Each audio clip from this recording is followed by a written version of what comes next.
Hello बच्चों, स्वागत है आपका हमारे YouTube चैनल पर। बच्चों, आज हम पढ़ने जा रहे हैं संबंध और फलन में प्रांत, परिसर और सहप्रांत। ठीक, ये क्या होता है? बड़ा कंफ्यूजन होता है। ये तो समझ में आ जाता है, परिसर और सहप्रांत में जो होता है थोड़ा सा कंफ्यूजन है। उस कंफ्यूजन को आज हम पूरी तरीके से दूर कर देंगे। ठीक, पहले परिभाषा देख लेते हैं, फिर एग्जाम्पल के माध्यम से आपको समझाते हैं। क्या कह रहा है? यदि R समुच्चय A से B में एक संबंध है, मतलब R एक संबंध होना चाहिए। इसका मतलब है R एक उप समुच्चय है A क्रॉस B का। A क्रॉस B का क्या होना चाहिए? उप समुच्चय होना चाहिए। तो एक एग्जांपल ले लो यहाँ पे, जैसे मान लेते हैं A बराबर सेट ले लिया मैंने 1 2 3, ठीक है, और B बराबर जो ले लिया मैंने, चलो यहाँ 2 लेते हैं, 3 4, इस तरीके से मैंने ले लिया। A बराबर ले लिया 1 और 2, B बराबर ले लिया 3 और 4। तो यहाँ पे हम निकालते हैं A क्रॉस B। ठीक है बेटा, A क्रॉस B क्या निकलेगा? 1 के साथ पहले दोनों को लेना, तो 1,3 और 1,4। फिर 2 के साथ भी दोनों को लेना है, 2,3 और 2,4। ठीक बच्चा, तो ये आपका हो गया A क्रॉस B। अब यहाँ से आप एक रिलेशन मान लो, आपको कुछ भी दे दिया गया हो, जैसे एक रिलेशन हम लिख लेते हैं 1 3 और 2 और 3 को हम लिख लेते हैं। ठीक है ना, ये कोई रिलेशन आपको दिया गया है। ठीक है ना, इसी से तो सबसेट बनता है, इसी का उपसमुच्चय R हमने ले लिया, एक रिलेशन दिया गया। अब ध्यान दो, तो यहाँ पे R क्या था? यदि R समुच्चय A से B में एक संबंध है, तो एक संबंध है तो दिया गया है। तो ध्यान दीजिए क्या कह रहा है प्रांत में, R के क्रमित युग्म के प्रथम अवयव, मतलब R के अंदर क्रमित युग्म में जितने भी प्रथम अवयव होंगे वो सब क्या कहलाएंगे? प्रांत कहलाएंगे। मतलब क्या हुआ? ये R है, R के क्रमित युग्म है ये, इस क्रमित युग्म के जो पहले अवयव होंगे उनको कहेंगे प्रांत। लेकिन वो एक रिलेशन होना चाहिए, एक संबंध होना चाहिए। A क्रॉस B से नहीं मतलब है, हमें रिलेशन से मतलब है, R से मतलब है। R होगा, R के जो क्रमित युग्म है उसके जो पहले अवयव होंगे उनको हम कहेंगे प्रांत। समझ में आया?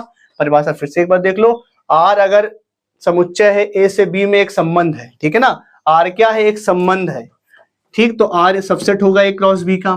तो यहाँ पर R के जितने भी क्रमित युग्म होंगे उन सभी के जो प्रथम अवयव होंगे, first element of order pair, उसका जो पहला अवयव होगा वो क्या कहलाएगा? समुच्चय का प्रांत कहलाएगा। तो यहां से अगर हम प्रांत की बात करें, प्रांत जो होगा, प्रांत होगा 1 और 2 हो जाएगा, पहला अवयव 1 और 2।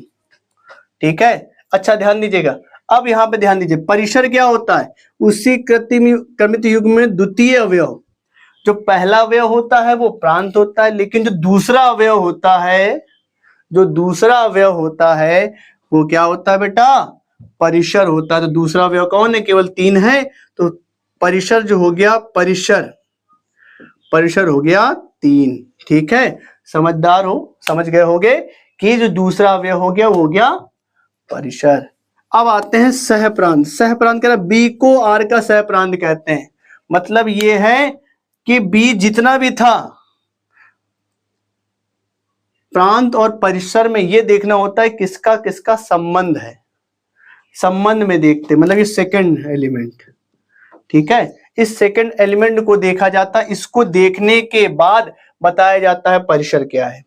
लेकिन जब सहप्रांत की बात करते हैं तो जितना भी B था, ये पूरा B, इस पूरे को ही क्या बोल देते हैं? सहप्रांत बोल देते हैं। ठीक है, तो इसको फटाक से नोट कर लीजिए, 1-2 एग्जांपल करा दें प्रांत सहप्रांत के, तो आपको अच्छे से क्लियर हो जाए। तो बच्चों, हमने कुछ सवाल लिख रखे हैं, ठीक है, इसको हम सॉल्व करने जाते हैं। देखो, पहला क्वेश्चन कह रहा है कि x+1, x+5, यानी पहला अवयव x+1 है, दूसरा है x+5, और x बिलोंग कर 2 4 6 8 को बिलोंग करता है।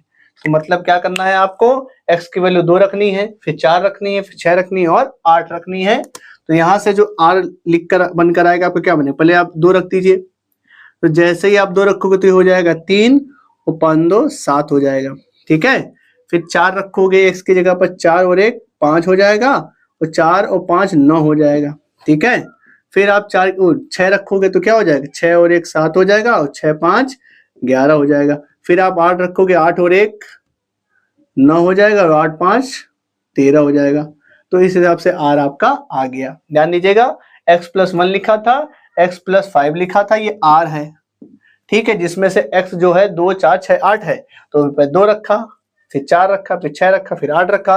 अब यहाँ पे क्या निकालना हमें, प्रांत और परिसर निकालना है। यहाँ पे प्रांत, तो इसकी प्रांत की बात करें तो प्रांत जो बेटा पहला एलिमेंट जो है, जो पहला अवयव है, तो 3 5 7 और 9, ये पहला। और परिसर की बात करें, ठीक, परिसर की बात करें, परिसर हो जाएगा 7 9 11 और 13। ठीक, तो प्रांत और परिसर इस प्रकार से आप निकाल सकते हैं। जैसे क्वेश्चन नंबर 2 देखिए, वहां आपके सामने लिखा हुआ है कि 1,1 2,4 3,4 4,16 ऐसे लेकर डॉट डॉट डॉट डॉट कर दिया गया है।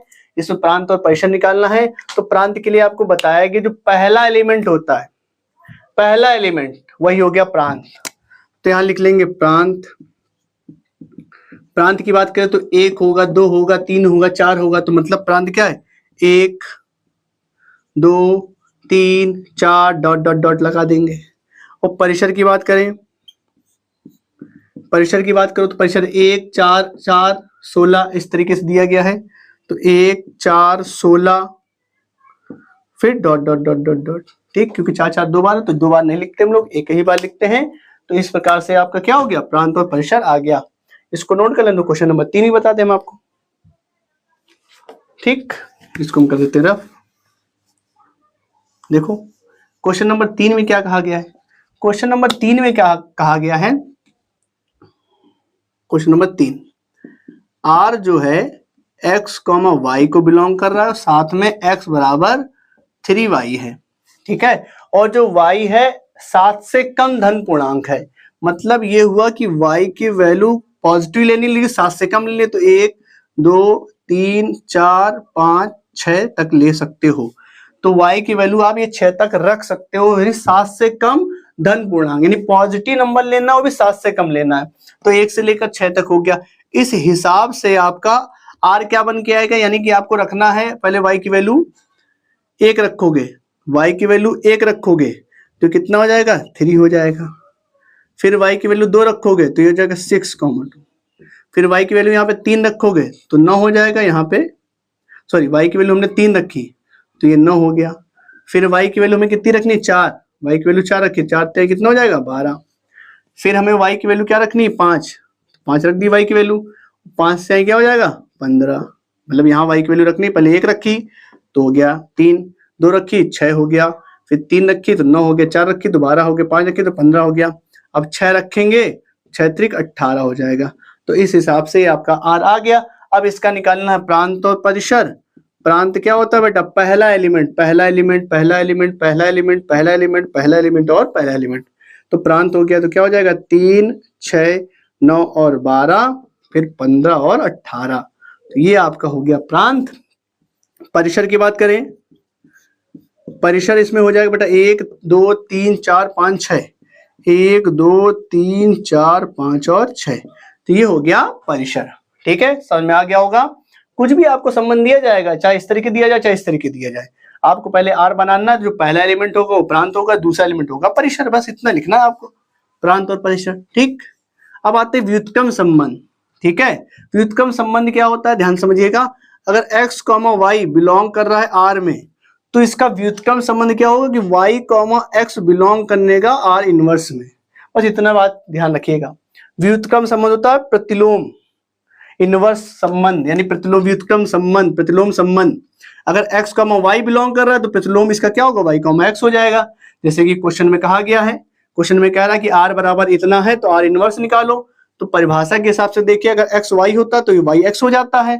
तो जस्ट हम पलटा देंगे, बस आंसर आपका हो जाएगा। 3, 2 कर देंगे, इसको 4, 3 कर देंगे, इसको 5, 4 कर देंगे, इसको 6, 5 कर देंगे, आपका आर इनवर्स हो जाएगा। एकदम सिंपल सा, कोई दिक्कत नहीं होनी चाहिए। ठीक है, तो आज के लिए इतना ही भैया, मिलते हैं अगली वीडियो में, तब तक के लिए जय हिंद।